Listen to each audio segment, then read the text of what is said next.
Hello and welcome back to Strongwoman High's Life is a Mishmash. Today we have very special guest all the way from Austin, Texas. We have Sara Wyckoff joining the show. Welcome, Sara.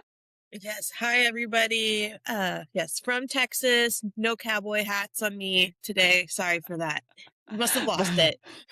Very disappointed. Very disappointed. Nah, amazing. Well, do you want to give a brief elevator pitch introduction to who you are, what you're all about for the pod? Yeah. So, my name is Sara Wyckoff. Right now I'm living in Texas, but I'm originally from Arizona. And that's actually where I first started getting into Strongman, back in 2021. Kind of just before COVID, I was doing CrossFit, and then afterwards just wanted something different, a little bit more dynamic and functionally fit for my work, which is I'm a wildlife veterinarian. So I have to carry a lot of odd objects and make sure that I don't get my ass kicked by animals. That's amazing. That's such a cool job. I'm like so jealous of your job. We're gonna have to deep dive into this a little bit. And I also love the fact you're from Arizona. There's a gym in Arizona that's got loads of strongman training kit. I went there last year and it was absolutely unreal. But I can't remember what is it like. It's called like ATX or something like that. ATP powerlifting, or was powerlifting, which is ATP, yes, down in Chandler. There's like that, Liberty Performance in Phoenix, and then Unbroken Strength in Glendale are like the top 3 strongman gyms in that area. Yeah, it was awesome. I love Arizona. Like we were in Phoenix and then in Tucson last year for the Arizona Monster 300, which is an ultra marathon, which is actually going on right now as well. Oh, So super exciting, and it goes all the way from Superior to Patagonia in Arizona. yeah. So it's like right down near the border. Oh my God, it's the coolest. I've got such bad FOMO that I'm not out there right now. Like I'm Oh, so jealous. wow. That's an intense run, not only in itself, but then the desert where you have cacti and you have snakes and scorpions and other type of things, and they just run. That couldn't be me. So good No, for them. absolutely That's not. Yeah. incredible. 100%. Have you ever, speaking of Arizona, have you ever seen a Gila monster? I have. So when I was in Arizona, I spent some time working at a wildlife hospital, and we got a few Gila monster patients actually that had been accidentally run over by a car, and so was lucky enough to get some of those. And actually, funny story, there was a smaller one, a baby one that was stuck to a glue trap. And glue Oh, traps are really bad for wildlife because, imagine you're stuck in a tub of molasses essentially, right? And you're trying to escape. And so this little guy, we were working to get him off of it. And he was released, and I picked him up and went to put him in his tank. And I didn't realize they were still sticky on my glove. So when I went to drop him in, he was stuck to my glove. oh, This monster. We just kind of looked at each other like, ah, put him down really quick so oh he didn't bite no. me. We got him off, but it was just like a very cartoonish moment of me and Yeah, him just eye level looking at each other like, what's happening? Why are you still stuck here? amazing. Oh my God, I'm so jealous. I really wanted to see one while I was out there, but I never seen one because they're like a lizard, aren't they? It's a type of lizard, I'm guessing, and but they're quite big, aren't they? They're not like small lizards. They're like, I mean, we don't get lizards really in England at all, so Yeah. well jealous. But are they poisonous as well? So venomous. Venom is like injected. So snakes, spiders, uh, Gila monsters, all venomous. And yeah, they're lizards. They're one of 2 venomous lizards in North America. The other one's the Mexican bearded lizard, which is even bigger. So like Gila monsters Oh. are pretty big, but then Mexican beardeds are like almost double, I feel. But Oh yeah, my they're God. neat. Amazing. I love that. I absolutely, this is just, I feel like we're just going to end up talking about your job the entire time, but we won't, but we'll talk about it for a little bit now. So I want you to go through like, what's your day to day like? And then I'll follow it up with some more questions. Yeah, so my general kind of day to day for my job, if I'm going to be out in the field, that usually means that we have some type of project going on with some of our biologists. And so we have bighorn sheep, for example, in Texas, and we do a lot of monitoring on them to make sure that they're healthy. And so we'll go out, a helicopter will fly around, capture a couple, bring them to our kind of processing station that's at the base of the mountain, We put collars on them so we can track their movements. We take some samples to test for diseases, make sure they're healthy. We ultrasound the females, see if we have little babies. And then we, release them back, and then we collect all of that data for continuous population health and monitoring. And then, so that's kind of like a typical field day. I do have some not fun days where it's just administrative work and paperwork, but I'm super like lucky to where in Texas, it's so big, right? And there's so many different habitats. So I can work with the sheep out west. If I go out east, I work with alligators out there. I work with a lot of waterfowl, raptors too. We have, javelina, deer. I mean, everything big and small. If it's running around in Texas, it's essentially considered an animal that I work with, one of my, patients, essentially. Amazing, amazing. I love javelinas too as well. They are so cool. Just like tiny little pigs, aren't they? But they're Oh not my actually gosh. pig species, are they? What, like, Correct. Yeah, they're peccaries, and so not quite pigs, but they're stinky. They're yeah, yeah, stinky. yeah. People like, because we were in Arizona, I was like desperate to see javelinas because they're just so cool, and everyone was like, "Ah, nah, they're really annoying. Like they just destroy stuff." And I was like, "Oh, oh, these are like Oh, pests." well, the babies are so cute because they're like little pork chops. That sounds terrible, but that is what they look like. They're precious. But then, yeah, I've had some adults chase me, and that's when they get less cute. So Yeah, fair. when they're trying to eat Absolutely you, fair. yeah. That's so good. Amazing. And what's the coolest type of animal that you've worked with? Um, So in kind of my whole career, I've spent time also in some zoos. As a vet student, you rotate through different clinics to learn hands-on everything that you just learned for the past 3 years in school. And so I got to spend some time at the Phoenix Zoo, and I got to help with a jaguar immobilization, which means that they sedate it, we bring it back to the hospital, and it was getting a root canal. That was the first time I've ever done what's called a large carnivore immobilization. And, there's us getting all of the equipment together, and then there's two people over here, and they just have rifles. And like their only job is to, if something happens, like they're there. It's very Fuck. intimidating. Yeah. Just, okay. Like, good. I think I feel safe, but then I'm Yeah. also like, this is kind of scary. And then so that was really cool. And then also an orangutan at that same zoo.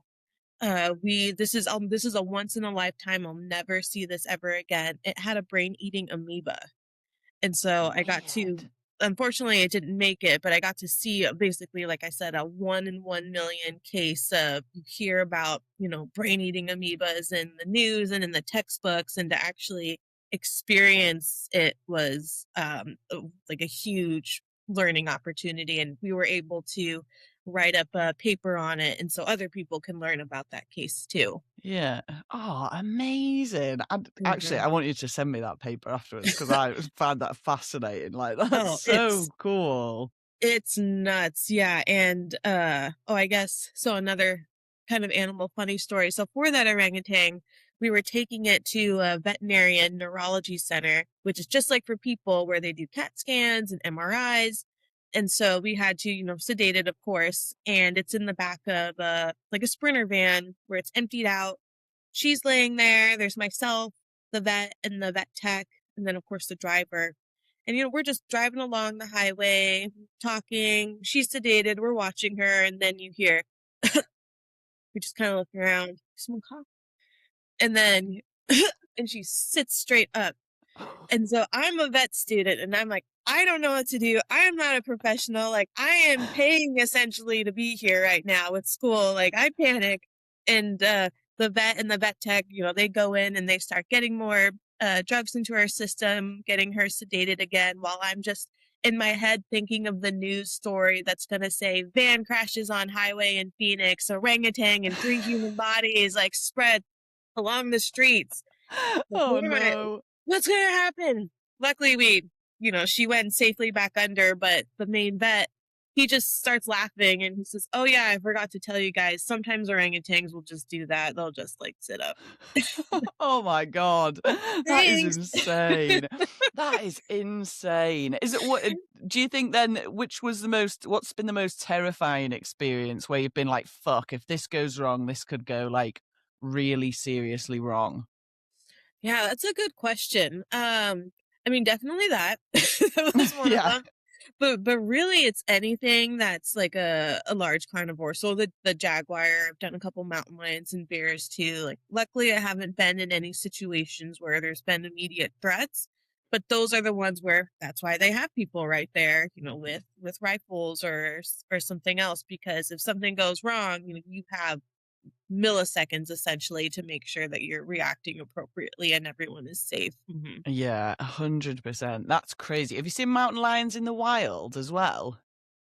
I've seen one, and it was actually in a neighborhood. It was on someone's roof. So, Oh, just an example, though, of how urbanization is pushing people and wildlife closer and closer. And in Arizona, we've got a lot of pools, and so a lot of golf courses with a lot of water that brings in rabbits and stuff. So, mountain lions will sometimes go into those urban areas for food and water.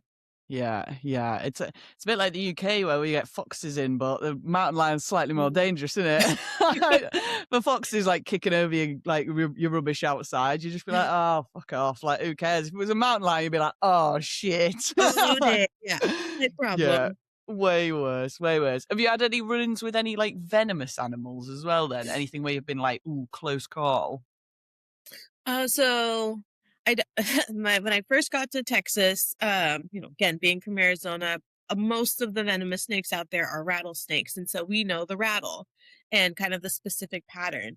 But out here, there's water moccasins, which kind of look like a regular snake, but venomous. And so I'm at one of our state parks and I'm, running around and I'm, oh, a snake I've never seen before. So I go chasing after it and it goes into the brush and I'm like, no, I'm finding you. I need to see what you are. And then all of a sudden, it makes this very weird noise, and I kind of pause and I look at its pattern. I'm like, actually, I think you're not one of the snakes that I need to be going after right now. Oh Uh, my God. you're a water moccasin. I'm so sorry. I'll leave. Like, Yeah, apologies. there's nothing scarier than snakes in water as well, I feel like. That's one of the things that I feel like if I went, like, back to, like, Arizona or even Texas, like, water and snakes is just, like, the worst combo, I feel like. Like, you wouldn't know, would you, until it was way too late if you'd been bitten by a snake in the water. You'd just be like, "Oh, shit, what was that? Oh, no." Right? Exactly. You're just relaxing and all of a sudden, what's that slithering? Wait, what's slithering in the water? Like, Yeah, what? they're so Snakes swim? fast too, like, They awful. do. Terrifying. What about alligators? Have you had any good exciting things with alligators before? Oh my gosh. So, I grew up watching Steve Irwin and Jeff Corwin. So, this being able to work with alligators has been like a full circle kind of moment for me, which has been awesome. And with kind of any animal, especially wild animal, they're always so much stronger than you think they are. And that is definitely something with gators where you think, it's like they're big, right? And some of the smaller ones, though, you look at them and they might only weigh 80 pounds. Like, that's nothing, right? Strongman, I can do Yeah, that, right? And then you start working with them and you're like, oh my gosh, this is a giant muscled worm with a tail that's going to slap me and a head that's just all solid bone. And they'll try to swing and break your leg with it. And so I crazy. learned real quick that sometimes you're not as strong as the numbers say. Yeah, And there's some differences in some of that. And with alligators too, because they're reptiles and they have, a different metabolism than mammals, we don't sedate them in the field like we would a mountain lion, for example. And so they're awake when we do all of the work on them. They'll have a blindfold to cut down sensory. We of course tape their mouth shut and have their legs bound, but otherwise, everything is happening while they're awake. And so you really have to be careful too to make sure that everybody knows their role, is understanding, where the gator's at, what's happening. because that's something where if something in the system, breaks or doesn't work out, you're right there with it, and you Yeah. don't want to get bit by a gator. No, No. absolutely not. No way. Mm-mm. What are the main things that you do with gators then? Like, what are the main issues that you come up against with them? Or is it mainly just like tagging and checking them for like conservation stuff? Yeah, so right now it's a lot of kind of what you just said, the tagging, and putting they're kind of like the size of a cigarette pack and they sit on the back of their neck. And so we attach them to there, and that allows us to see their movements, and also will tell us, for example, where nest sites are maybe being, if females are repeatedly using the same nest sites. But what we're really interested in the gators out here is Texas has really hard freezes in the winter where, full ponds will freeze over completely with ice, and you'll just see the nose of a gator just sticking up out of the ice. And so it's essentially entered almost a hibernation state. It's called brumation, where body temperature lowers, breathing lowers, could be, 2 heartbeats a minute or something like that, one breath a minute. And they just sit there the entire freeze with their nose out to breathe. And so one of the things we want to do is start a research project figuring out, like, why are these gators different than like Florida gators when it comes to being able to tolerate these freezes. And so we're Yeah. hoping to get some temperature probes on some of these, and heart probes, and see exactly what their metabolism is doing. That's crazy. Because 'cause I'm guessing then, so like if it was a gator in Florida, that's not gonna be as like able to deal with the cold as say the ones in Texas. So like if you put a gator from Florida into like a frozen pond, it's probably gonna die. Is that right? Or That's can what they like that's what we're change? thinking. Yeah. Ah, Exactly. That's what we're thinking, because there's only a few states, like us, Oklahoma, Arkansas, that kind of deal with these freezes. And so we're wondering if there's a little like geographical difference in these skaters compared to the kind of warmer climate ones. weird. That is so interesting. Oh my God, I love this. I really hope you get this research study going because I'm very interested to find out now. I want to ask as well. I'm going so off track here, but I will get back to Strongman in a minute, I promise. We How do you, promise. how do you attach a tracker to a gator? Oh yeah, great question. Carefully. So Yeah. carefully.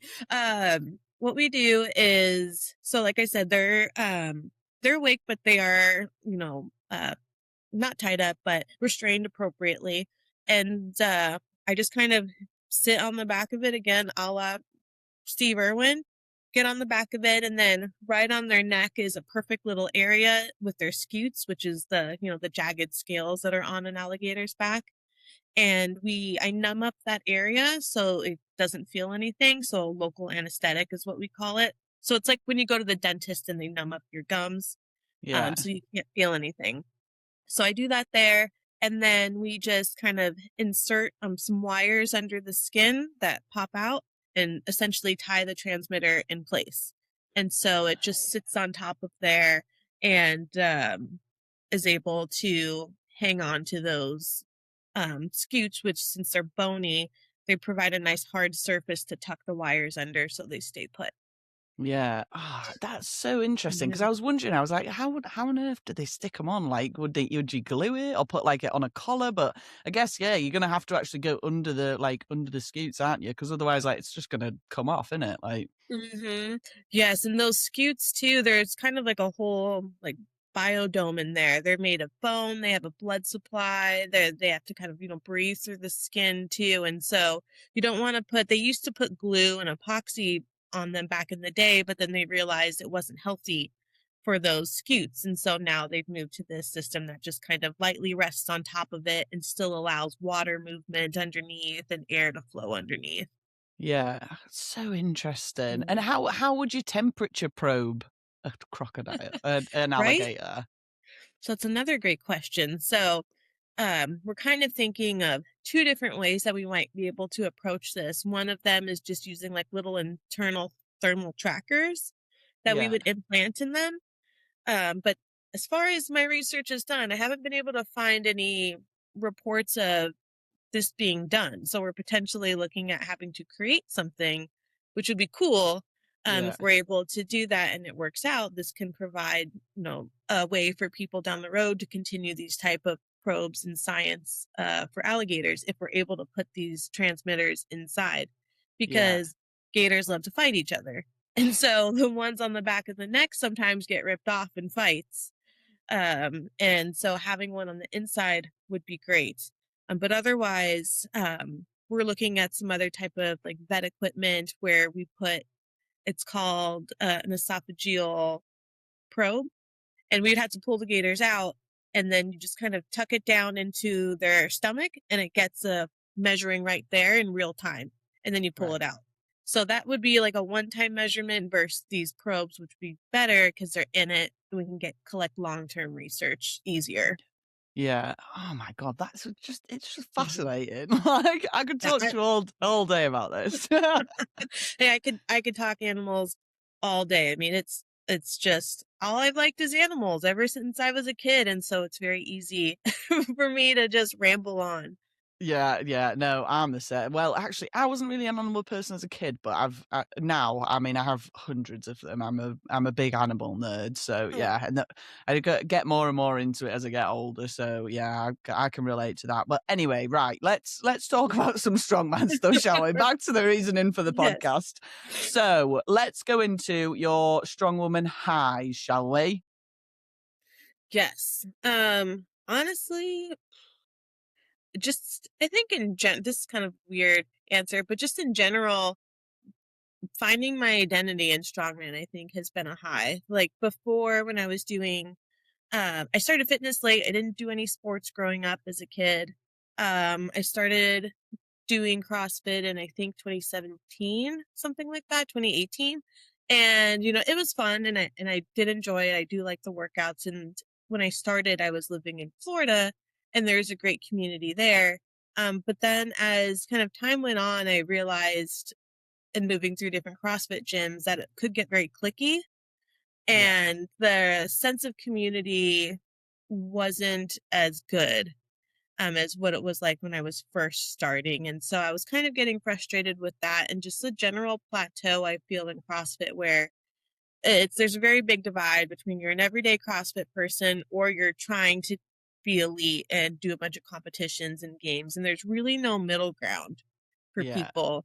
And also just, people up here kind of look down on the people that are everyday. And that's not every place. I don't want to generalize, but that was just the experiences that I was dealing with. Um, but then I also knew that I wanted to work with wildlife. I wanted to be in the field, and I wanted to have a functional fitness of, sure, you can snatch a barbell, right? But I need to be able to carry this piece of equipment from here to over there, or I Yeah. need to be able to jump on an animal with a bunch of other people for restraint, like something a little bit more all encompassing. And so that's when I got into strongman, and it just kind of has felt right ever since.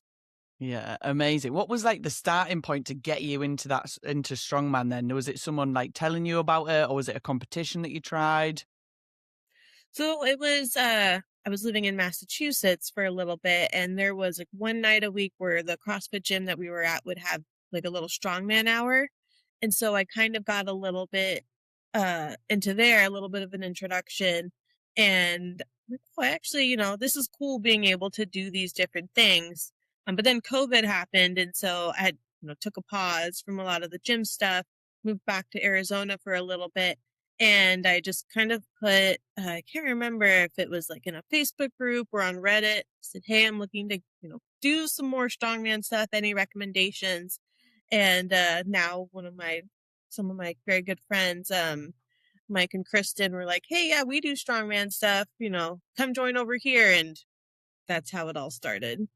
Amazing. Yeah, I love that. It circles back to what we talk about on this podcast all the time, which is the community and how sick the community Hmm. is. Like it's so inclusive and just yeah, everyone's always welcome. So I love to hear it. Every time I hear it, I'm like, hell yeah, Strongman's so good.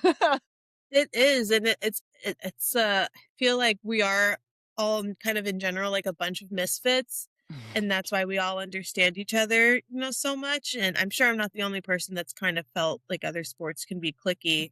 But yeah, being able to come into strongman, like I haven't had any poor experiences with any gym or people. Like everybody is always just so welcoming and it's fantastic.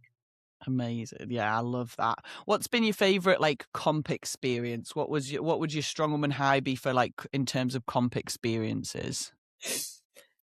Um, That's a good question. Oh, actually, so last year, or no, 2024, I hurt my back. And so I was training for OSG Southwest Regionals then, and I had to stop and not do anything for a year because of my back. And so that was a big bummer. But then, kind of my little comeback tour after that would be my competition high because after taking the time off and building the strength up, I was able to qualify for nationals through a local comp in Texas. And then from nationals, I just finished the Arnold a few weeks ago. And so that was just an incredible high of going from not being able to squat a 15-pound kettlebell to the Arnold. And so I'm really learning to appreciate that journey and being proud of myself for that. Hell yeah. Yeah, I love that. How was the Arnold? Was it good? So it was good. I, for me, have a lot of anxiety. And so that was one of the things that I learned is something that I need to manage better when it comes to these kind of bigger competitions is I can be as physically fit as I want, but if my mental game isn't matching, then the package, isn't complete. And so that was a tough learning lesson because of course I didn't do, as well as I wanted. Everybody wants to try to be in the, top 6 or on the podium with the Arnold. But in the end, the what I learned and I can take away from that is just as great. Where now I know, okay, I have this. If I do this, now I'm just going to be unstoppable moving Hell forward. And yeah. it was just great to see people I'd been following on Instagram for years. Like, oh my gosh, you're here and you're real. And like, I can't believe that I'm in the same space as you. Like, that was so cool.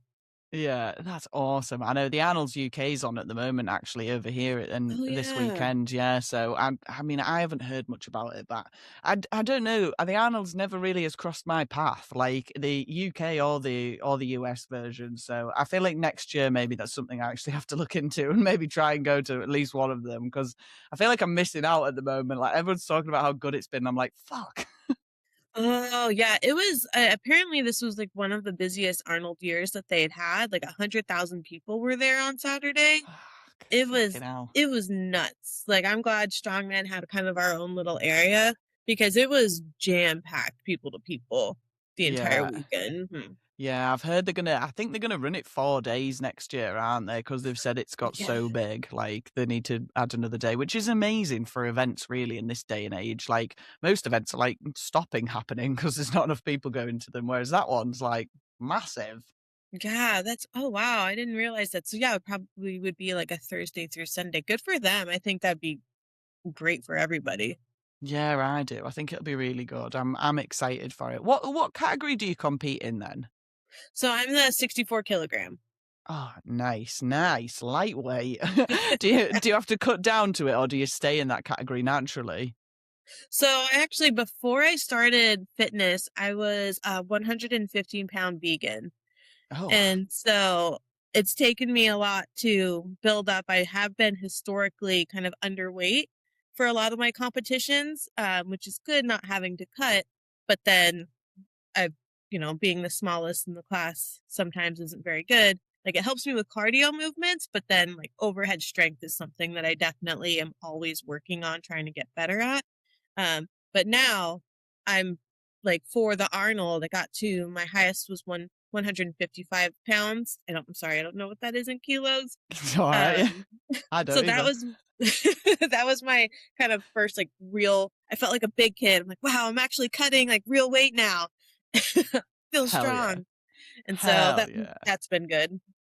Yeah, that's awesome. I love that. How exciting. So are you still a vegan then? No, Oh.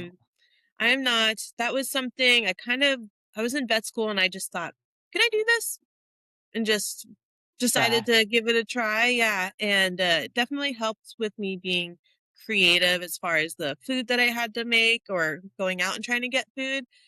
But and again, this is my experience. I know there are a lot of great vegan athletes out there. I didn't understand what macros were at that time. And so I wasn't eating the proper amount of macros for me to have the amount of protein needed to, gain muscle. And so Yeah. that was my big struggle. And then, you know, coming out of vet school and being a veterinary intern for 2 years, it's one of those you eat when you have the seconds that you have to also breathe. And Yeah. so it was just whatever I could get at that time. And so that was kind of my transition out to it. And now I just focus on like carb cycling and macro counting. Hell yeah. Yeah, I love that. No, I mean, we do have a lot of vegan athletes in Strongman, I think, but it's time consuming. Like, I think when I speak to people about it and they talk about, I know Mark Cummins, he's a vegan, and whenever he Mm. travels, he always says, like, it's a fucking nightmare Oh, finding food. Like, it's yeah. awful for him. I can't even imagine because even like for my own job traveling around the state, it's hard just to find protein in general and like meat proteins because it's either very salty or there's a lot of, fats in it. And depending on what I need, like it doesn't work out. And then being vegan on top of that, like especially in Texas or in rural Yeah. towns, they're not going to have a lot of options for you. And so, yeah, that's tough for them. Yeah, I feel like Texas is pretty much anti-vegan at this point, isn't it? Like, of all the places to be a vegan, Texas is not going to be the one. No, yeah, that they're like, "Here's your bowl of broccoli." Yeah, Like, yeah, there's gonna be no sympathy with it either as well, is there? Just like, no, we're not gonna pay attention. Here's broccoli. You'll be fine." Oh, exactly, yeah. God. That's amazing. Right, well, let's move on then and ruin the good vibes and move on to your strong woman lows, shall we? Yeah, and so I made a reference to it earlier. So I'm definitely one that has struggled with mental health. Anxiety is kind of my biggest one. And so I have GAD, so generalized anxiety disorder. And so I'm one of the people where like I'm constantly would be worrying about everything or disappointing people or that I'm doing something wrong. And so what that does is also I compare myself a lot to people and I kind of automatically categorize myself as a failure because I'm not at this level or I haven't done this or I'm afraid I'm not going to do this. And so being able to manage that, like not only for schooling or for my career, but then also even something that's supposed to be like my fun hobby, has been difficult because I can feel more confident, in my job as I do it more. Um, and with competition, though, I feel a little bit less of a controlled environment where, for the most part, I know what's going to happen with my job or kind of what to expect. But with Strongman, whether it's the competition or the people you're facing, it's kind of always evolving. And so that for me has just made it seem like if I'm not evolving as fast as I want to with it, like again, am I a failure? Yeah. And so that's been a low, like the Arnold definitely exposed for me because when I got there, I just thought like, do I even belong here? I just kind of had like a big anxiety attack. Like, do I even belong here? Why am I here? Like, look at all of these people here. It's so cool that I'm here with them, but like, what am I doing here? And just a lot of doubting in myself. And you can't have that when you're competing or even in your life. Like, you shouldn't be doubting yourself. Like, you gotta be confident. And so that definitely has been one of the lows that was opened up for me. And now that's going to be like my focus for 2026 is again, not only will we continue to build physical strength, but building the mental strength of appreciating like the journey, the fact that I'm here and understanding like I do cool things. My job I know is cool and I take pride in it. I need to take pride in my strongman too. Like this is my fun hobby. I can't put these pressures on myself. Yeah, 100%. No, I find that really interesting. What are the sort of things that you're planning on doing then to like work on that, like sort of building that sort of confidence in the sport of strongman? Well, a lot of it is just letting go and not focusing on, I have to hit this number. I have to do this. This person is doing this, and thief is the comparison of joy, right? And so kind of grounding myself back in and saying, this is for me, I am the one that I'm competing against essentially. But then also trying to focus on doing a lot of kind of local competitions this year too. So like regionals coming up in May that Derek Owens is hosting, going to try to do that. And then there's another local comp coming up in June too. So just kind of building confidence there with some of these state competitions and helping myself with when I get on the floor, not letting my brain take over all of the physical stuff. Yeah, yeah, no, I love that. I do. I totally agree with you as well. I'm terrible for well, I used to be terrible for comparing myself with people. I have got better as the time has gone on because I was one of those where like a comp would be released and I'd see the athlete names and I'd be like, well, I'll have to find out every single thing about every single person now, and I'd spend hours doing it, and all I'd do is make myself more sad. Like, Yeah, exactly. Like the registration list, I would do the same thing, or I'd go down and, on Instagram, I'm like, oh, well, I can't do that weight. So, and it's damaging to do that to yourself. And so that's another thing where I'm like, I'm banning myself and I'm not doing that because it's just, yeah, not good for me. 100%. It just feels like it sets you up for failure, doesn't it, before you've even got there? Because if you go into that comp thinking like, well, I know I can't beat this person and I know I can't Hmm. beat that person, it's almost like your body just stops even trying a lot of the time because it's like, well, if you know you can't, like, why would you bother? Right? Exactly. Yeah. And even if you don't realize it's happening, I think it is just like it's something naturally that your body will respond to, your physical body. If your brain is having that little twinge of doubt, even if you don't think it's going to be manifesting physically, I truly believe that your body is not going to put as much effort into it. Yeah, I totally agree with that 100%. And I think as well it's difficult, isn't it? Because I know a lot of us got into this sport, like we're obviously doing it for different reasons, but a lot of us do it because we enjoy the competitiveness of it and you want to win. Like when you go to comps, you want to go there and you want to do well. Even if you don't win, you want to do well for yourself. And if that doesn't happen, it can be so disappointing. But then when you look at it, you're like, I'm doing this for fun. Like, have I still had a fun day? Yes. Like, so how can I be Mhm. sad about this? Exactly, and that was really kind of what opened my eyes after the Arnold is I left and I'm like, I completely wasted my Arnold time because I was too busy, in being in my own head, having anxiety that I didn't even allow myself to have a good time, to allow myself to have fun. And who knows if I'll ever be here again. And so that for me was just like, this is my hobby. This is fun. Like I shouldn't be sitting here afterwards and regretting that I robbed myself of it. And so, yeah, I'm Yeah, excited to chill the F out essentially and just like, absolutely. it's cool. It's fine. It's fun. We are having fun. Yeah.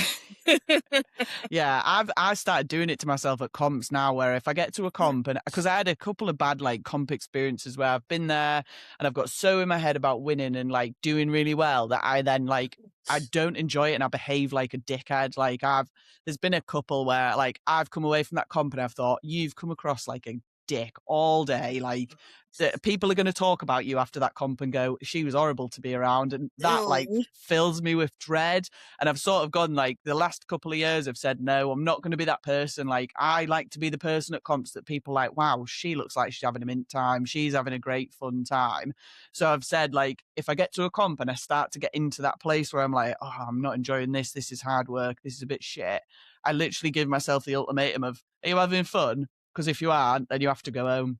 Like, and I've done it yeah. before. I'm sat on my own, and people will see me at comps where I sit on my own. I go really dead quiet. I'll usually shut my eyes, and I'm like, if you're not having fun, you need to go the fuck home. And then I'm like, I don't really want to go home. Okay, then you're gonna have fun then. Right? Okay, okay, and like talk yourself back round Yeah. into it. Yeah. Sometimes you just need that kind of grounding moment where it's like, okay, 100%. breathe, like think about this, calm, okay, reset and go. Yeah, That's yeah. super important. Definitely. And I think we had Hannah Fitzgerald on the podcast the other day. She's just in the Arnold. She was in the 57s, and she had a really good point in her where she was talking about when she first started the sport to take it seriously. And like, I think I'd misconstrued it a little bit because I was like, oh my God, I'd try not to take it that seriously because if I do, I don't enjoy it. And then I was like, well, no, like I get her point completely because like you do have to take it seriously to even enjoy it, I think, because otherwise, like, what are you doing it for? Like, you take it seriously because it's something that needs to be taken seriously, but you can still have enjoyment in taking it seriously. Exactly. And another part of how I'm trying to refocus too this year is reminding myself, like, why did I get into this sport? I wanted to be better for wildlife. I wanted to be a stronger, more capable veterinarian where I could provide them safety, the people around me safety, and like do better at my job because that's, what I'm the most passionate about. Like, strongman again is a hobby. Wildlife I consider like my passion, my life. And so just reminding myself like, these weights have numbers, but what I'm really wanting to do is take this into the field and again making sure that animals are safe around me and I'm doing what I can to help them and conservation. Like that's the true reason why I'm here. And just again, your grounding moment, like my grounding mantra, essentially, Yeah. and just reminding myself of that. Yeah, I love that as well, and I think it's a really interesting point of, like, using your job as something that you wanna do better at, that you're passionate at, and using a hobby to then get to that point. Like, I think that's a really good motivation for a sport as well, and if people, like, who are listening who maybe don't have a hobby or don't have a sport or are sedentary and want to get into, like, some exercise or fitness, like, that's a really good way to look at it, to sort of go, actually, this is going to make my job easier. This is going to make me a better at my job. So why don't I just have this as a little side project almost? Yeah, and for, my job too, it's a very male dominated field. And then of course being in Texas, there is still, some good old boys, there's some sexism still out there. And I'm a smaller athlete, I'm 5'2". And so people look at me and they're like, oh, a woman, Yeah. and, just not as physically capable. And so part of this is me being like petty and pride, but I want to go out there and be like, nope, I can handle myself. Like I'm the vet here.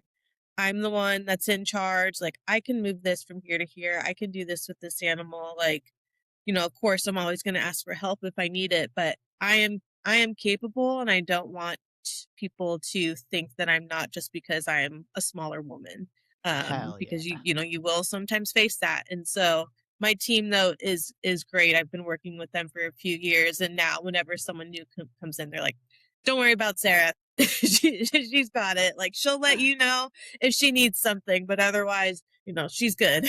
Hell yeah, I love that. Another good reason to get into strength sports in my mind. Just a bit of an FU to the patriarchy. Like, nah, I'm not buying this. I'm gonna make myself as capable as you. Fuck it off. Right? Exactly. I can carry this. Thank you. Yeah. Yeah, I love that. No, that's class. Well, I love how those strongman woman lows we sort of made into highs, sort of, a little bit. Right? Progressive Yeah. high, progressive lows. Yeah, I like that. Well, let's move on to the final question then. So, what would you say to yourself when you first started the sport? um, hmm.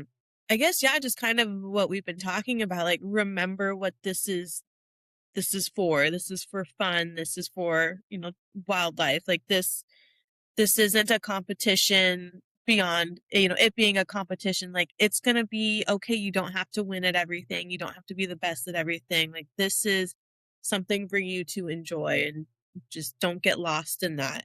And especially, nowadays it's all about you work, you work, you work, and you get very little return, and like work life balance is terrible. Everything in America is terrible right now. So, like, don't make it worse. Don't add things to me that, aren't true. So that's what I would tell myself is just kind of chill out when you start to feel like you're a failure and you're not doing as well as you want to. Just, focus on that mantra and don't let go of the fun. Otherwise, it's not going to be enjoyable. And then, like you've been saying, what are you doing if you're not having a good time? Yeah, yeah. No, I love that. I do think it's super important, isn't it? Because the world is a fucking shit show at the moment. Like, you don't like America, I don't like England. It's all shit. Like, everywhere you Uh, go, everyone's saying how shit it is where they are. So I think, yeah, if you have that nice, fun bubble that you've created where you've got like good work, good hobbies, good mates, like, especially with the strongman community as it is, like, you've just got to enjoy that. And if it does get too much, like, take a step back and go, actually, this little bubble that I've created for myself is fucking sick. Like, I'm just going to focus on this now. mhm. Yeah, it's everything is, temporary. And Yeah. I think that's a good reminder too, is, you can create what you want from it. And sometimes you might feel like you're stuck in this forever, or if something happens, it's gonna blow everything apart, but really like it won't. Yeah. Things will be okay and it will work out. And just being able to realize that sometimes the answer in that space and time is no. And that's okay. Like we all build and recover from it. Yeah. Yeah. I love that. Everything is temporary. I say this to myself all the time. When I'm having a bit of a like minute, I'm like, oh God, it's temporary. Don't worry, it's temporary. In a couple That's of me months, on this my won't be a problem. That's my echo bike cardio. I'm like, this is temporary. Yeah, literally, that was me on my run today, just going, in 10 minutes, this will be over. Like, temporary. It's fine. Gets I you can through do a lot, that. anything for a minute. Absolutely, yeah, absolutely. Nah, I love that. I did have one other question as well. So the final one of like the serious bit of the podcast. What would you say that people can do to like help wildlife? Like if you wanted to like get into like wildlife conservation or help wildlife or do something like that, what's the easiest thing for like just normal everyday people to do? Oh yeah, that's great. Oh man, there are so many places to start. I mean, first and foremost, just kind of respecting, wildlife, like making sure you as simple as throwing your trash away, or if you're a fisherman, making sure you're disposing your fishing line properly, not going out and okay, this is a big thing. I'm gonna try not to soapbox it. But with social media, there's a lot of videos or accounts like the Dodo, for example, where they show, oh, this person found this squirrel and they fed it and they took it in and now it visits them every day. Like it anthropomorphizes wildlife. And so that's a problem because then people go out and they assume, oh, wildlife is very similar to a pet. And they go and interact and they disrupt, natural behavior, natural cycles. Like feeding of wildlife is a huge issue for disease. That's how a lot of disease spread. Yeah, And so when people see that in those videos, as cute as they are, they're actually really harmful. And there have been papers showing how social media and how animals are displayed on social media affects how people perceive wildlife. And so when wildlife is in this more human environment versus pictures of them in their wild environment, people tend to think that they're more cuddly and cute. And yeah, so, that's something that I really want to tell people to be aware of is you might see these, animal tourism things where, oh, go visit, these elephants or this and that. But really they're not doing anything for animal welfare, for sustainability, for conservation. Same with having, wild animals as pets. That's not what they're for. They're wild animals, and we need to remember to keep wild animals wild. And so yeah, that's where this kind of respect of them comes from is the best way to appreciate wildlife is from a distance in their natural habitat. As much as, everybody would love to have a pet raccoon for something, pet monkey, please don't. They're yeah, also very gross and yeah. mean. So don't do that. But yeah, that's probably, I guess, even more so. Everybody knows to keep the environment clean, to recycle and all that, but just being careful with what social media sells you Yeah. on its perception of wildlife and remember that they are instinctually wild animals. Yeah, 100%. I love that. And I think it's super important, isn't it? Like I know a couple of people like because so I've got a bit of a weird background with wildlife. So we keep a lot of birds. Like I have a Oh, lot of like raptors, so like oh, eagles, cool. and we eat vultures, and we used to do a bit of a display, which I don't think you're going to agree with, but it was like we'd go out, we'd fly the birds, we'd explain about them, like what their natural habitat was like. It was red list endangered stuff, so we'd sort of be like, yeah, these are red list endangered. This is what they look like. They're amazing. They fly, blah, blah, blah. You can have a look at them here. You can't obviously like pick them up and pet them and stroke them and all that sort of stuff. But like just to sort of bring a bit of awareness and a bit of entertainment at the same sort of time. So yeah, I've got like obviously a lot of like weird animals, but I know a lot of people who've had like foxes and stuff who've like either got them from the wild or had them as little babies and raised them. And wild animals that people try to domesticate are never good. Like they're Yeah. horrible to deal with. Like all the foxes that I know about that people have tried to domesticate, like piss on everything. They bite.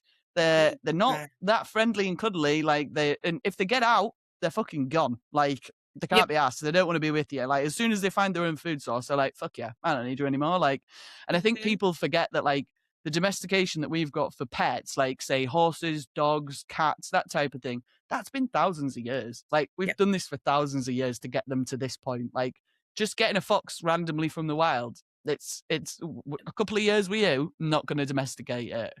Bad idea. People don't do it. But to backtrack, so first of all, raptors are my favorite. I love raptors. Like that was what I first got into wildlife with, was working hands-on was raptors. And I used to do exactly what you're saying, where we'd go out and we would present raptors like on the glove Yeah. to schools or to people and talk about them. And so that's awesome that Sick. you do that. That's great. Who's your favorite good bird? For Oh, you? well, see, I like vultures. I'm a big vulture fan. So like white-headed vultures, probably my favorite just because of the way that they look, because they're so pretty. They've got like the blue cheeks and the orange and the pink on their beaks. Like they're just stunning. Oh, And then we had Rappel's griffin vulture as well for like ages. We had her for years. She was oh. called Betty, and she was so cool. She used to like when it was really sunny, she'd lie down flat on the floor because she was crazy. Like she'd been wild trapped. Like so, we got her years and years and years ago when like they were still wild trapping and bringing stuff into the UK, and they'd wild trapped her. She had an x-ray and she'd been shot in the wild, so she had lead shot in her body, which was crazy, and she just like Oh my dealt with it. gosh. She wasn't bothered at all. She didn't care. One time when we were flying her, she hit a set of power lines and electrocuted herself. Oh, sweet thing. We took her to the vets and like she survived. She was just like, yeah, fine, I don't care about it. And you used to like, you could hide in a coat and she'd like dig her head into the coat to try and get in to get the food off of you. Honestly, like you wouldn't open your mouth near it because it'd be straight in your mouth. Like it'd bite your tongue off straight away. It was so mental. But in the summer when it was really hot, she used to lie down on the floor because she was old. And like when she died a couple of years ago, and we got her, like, we didn't get her autopsied, but one of my friends this sounds awful, but one of my friends who's a taxidermist, we just wanted to know how old she was. And he was Yeah. like, well, I'll be able to see from her bones. So, like, I'll have a little look and see. So we had a look, and he reckoned she was like 50, 60 years old. Like, she was Wow. old school as fuck. But yeah, she used to lie down outside and you could just lie next to her, and I'd just like sit and read my book, like lying on the floor with Oh this my like Rupel's gosh. Griffin vulture next to me. She That's was so so cool. cool. Oh, Yeah. vultures are so funny. There's a turkey vulture that I used to work with named Bailey. And whenever I would clean out their enclosure, they would go through the garbage and just pull out all of the garbage that I had been trying to throw away. I'm like, Bailey, Yeah. clean Turkey up. vultures. We've had a couple of turkey vultures and they're a nightmare. Like they're just like horrible little crows, like children crows who are just up to no good all the time. Like you can't keep like your eyes off them because they'll be doing something naughty behind you. Like they're just cheeky as. But I didn't like how they pissed all over the feet. That's the one thing as a management thing to try and keep them clean. Nightmare. Crusty. Just And they're gross, menaces. yeah. 100%. That's so funny. Yeah, I love raptors. That's always whenever someone asks, what's your favorite? Like, well, not just one, but I love raptors. Like red-tailed hawks in Arizona are so my favorite by far. Are they your favorite type of raptors then? I think Because that so, was going yeah. to be my question. Yeah, just because that was my like first animal when I started volunteering with wildlife, and then I started seeing how much they were, around me day to day, and I hadn't even really noticed before. And the babies are so cute when they're just white little fluff balls and their giant heads that are too heavy, and they're like, Yeah, they're so cute. Baby raptors in general are absolutely stunning compared to most baby birds. Like, because some baby birds, not great. Like pigeons, parrots, awful to look at. Like not great to look at. But baby raptors are notoriously quite cute. Yeah, I do So like them. fluffy. Yeah, really fluffy. No, I love them. We've currently got at the moment bald eagle eggs and Stella's sea eagle eggs as well at the moment. Wow. We've got a couple of breeding pairs in like big purpose-built aviaries just at the farm, and yeah, we've been trying to breed them for a while, but they're very tricky. They are not the easiest things to try and promote conservation with, but we're getting there. We're getting there. They should hopefully, if we can get some baby bald eagles this year, I'll be over the moon because they'll be my so cute to gosh. deal with. Oh yeah, and I don't know if you have the same experience too, but in rehab settings, like bald eagles are sometimes it can be very stressy and just like Yeah. Yeah, 100%. Some of them are like lovely, but like, because a lot of the problem is with the UK and like birds of prey is there's like absolutely no regulation, which is crazy because in America Mm. it's completely different. Like, you guys have Yeah. got like a really solid system out there. Out here, nothing. Like, there's certain stuff that needs dangerous wild animals licenses, but like in terms of birds of prey, nothing really. So you could come here, buy a golden eagle, and then go and fly it in your local park. Like, it's Whoa. genuinely terrifying. That's nuts. That's yeah, because you need to have a state permit, a federal permit here, Yeah, for anything with eagles.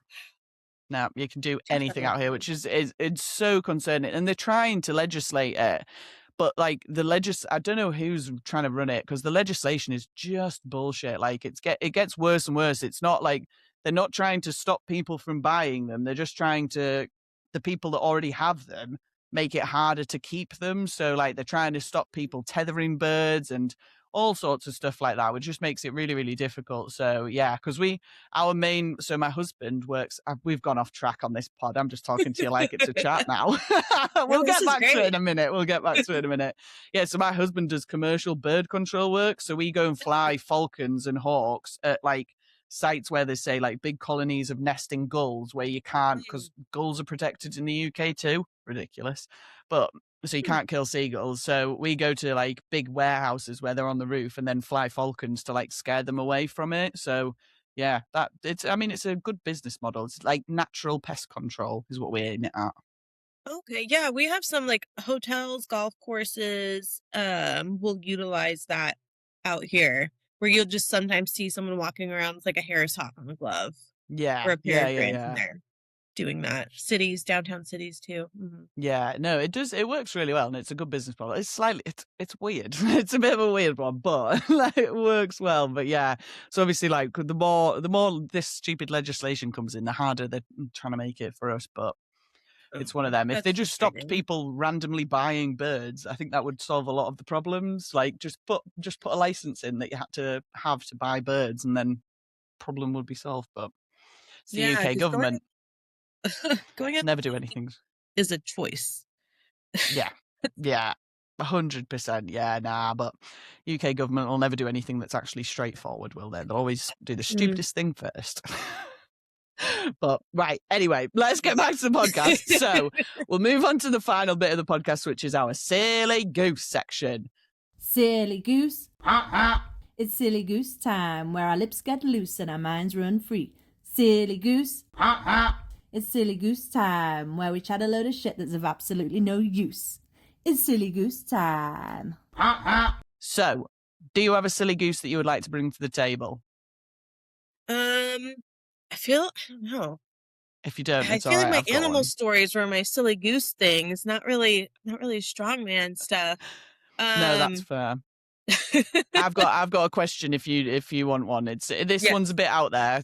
So I get a lot of my questions from like reels because every now and then I go on a doom scroll problem and I just find loads of really funny questions. But this one came up the other day. So you're locked in an elevator, right? Every minute you spend in that elevator, you get $1,000. Yeah, but Okay. every minute also a chicken appears. Oh, the dream. The dream, however, if you get touched by a chicken, you lose all of your money. So how long do you think you could stay in the elevator to make the most amount of money without being touched by a chicken? Okay, here's a question. Are they all chickens or is there a rooster in there? Because that changes things. Yeah, I'll give you that. No, just chickens. So no Okay. roosters allowed, just chickens. And they're big brown barnyard fat chickens. They're not going to be like crazy ones. Okay. Standard elevator, $1,000 a minute, and chickens.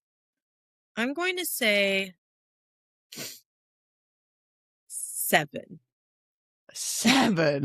That's a lot of chickens. That is a lot of chickens. I feel like they can be, if I really press myself up against the corner, and they could go that way. And there'd be just enough room.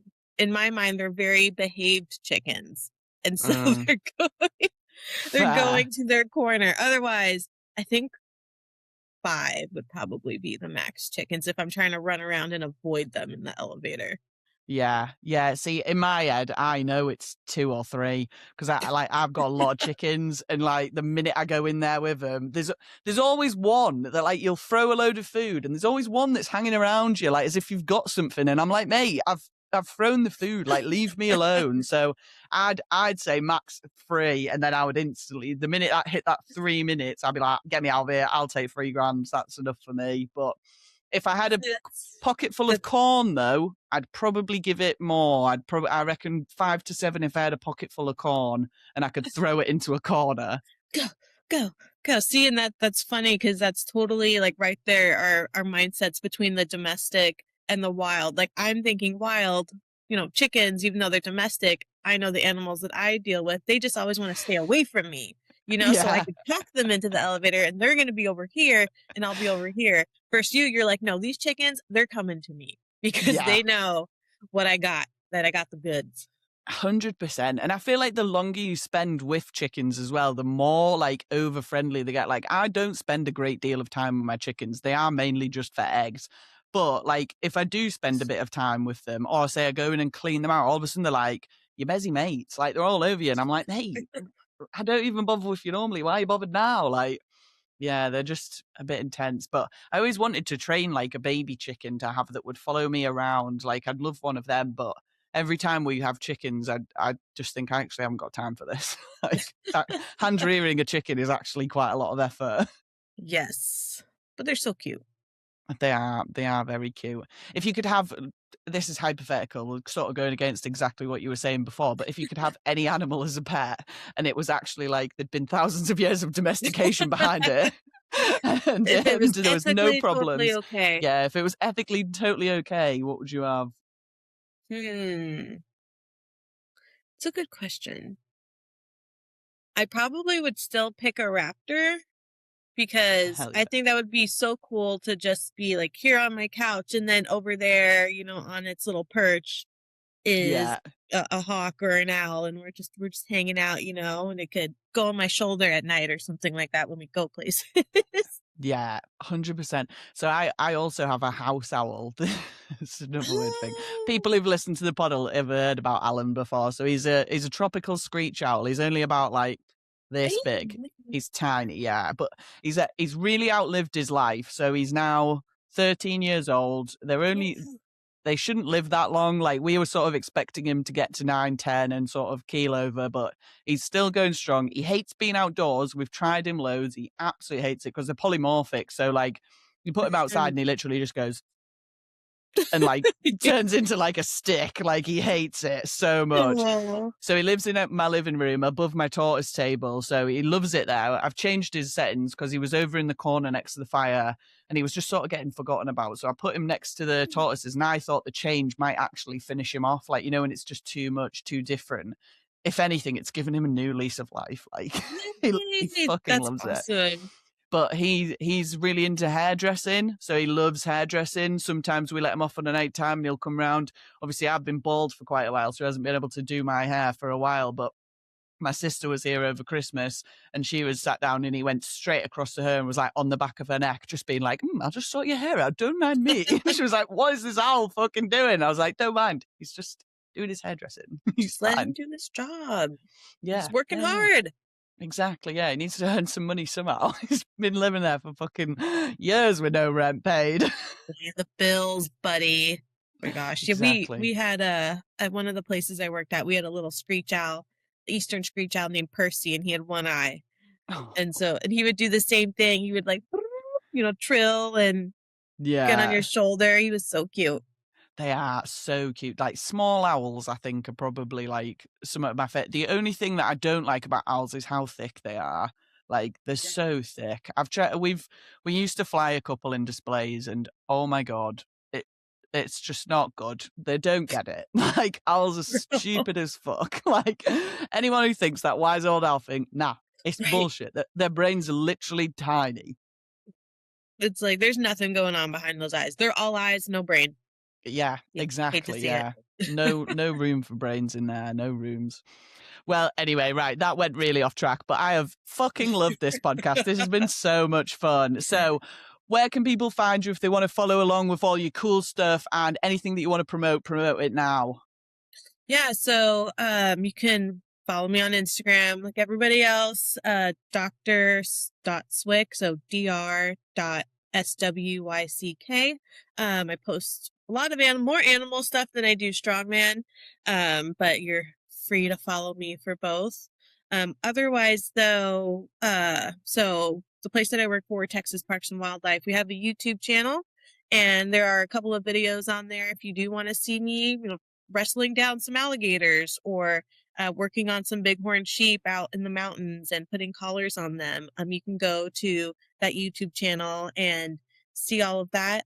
Or if you want to learn about all of the diseases that are out there trying to destroy us all, there are some webinars too out there that I've done on that page. And so, yeah, you can learn about animals, learn about disease, or just watch me lift something heavy. Hell yeah, amazing. Well, I'll tag it all in the show notes below because, to be honest, that's my evening sorted. I know I'll be watching tonight, so. But yeah, this has been amazing. Thank you so much for being on the podcast, Sarah. No, thank you for inviting me. This was awesome, and you have to send me some pictures of some of your birds and assess definitely Alan. I want to see. Absolutely. Absolutely, I will. Don't worry about that. We're friends now. Yes. Yeah, there's going to be a lot of bird talk from here on out, 100%. No, amazing. Well, I hope you all enjoyed listening, and we will see you all on the next one. Goodbye. Bye.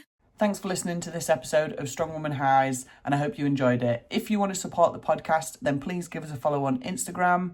Or if you would like, we're also on buymeacoffee.com/strongwomanhighs. This is where you can send us tips, or you can also join our membership area, which is $5 a month or £4 a month. It's the silly gosling level. We'll post out any extra content that we get on there, and hopefully a few little free giveaways of things as well. The podcast currently doesn't cost a lot to run, which is what we're trying to keep it as, but we would like to be able to cover our costs, and also once those costs are covered, any profit that is made on Strongwoman Highs will be getting saved up and put into a pot for future Strongwoman competitions that we can sponsor. So if you have a Strongwoman competition that you'd like to be sponsored, or if you want to be on the podcast, then give us a shout, send me a message on Instagram or on YouTube, anywhere else you can get us, and we'll get it sorted, because the more women that we can get on, the better. Thanks for listening and watching. Bye!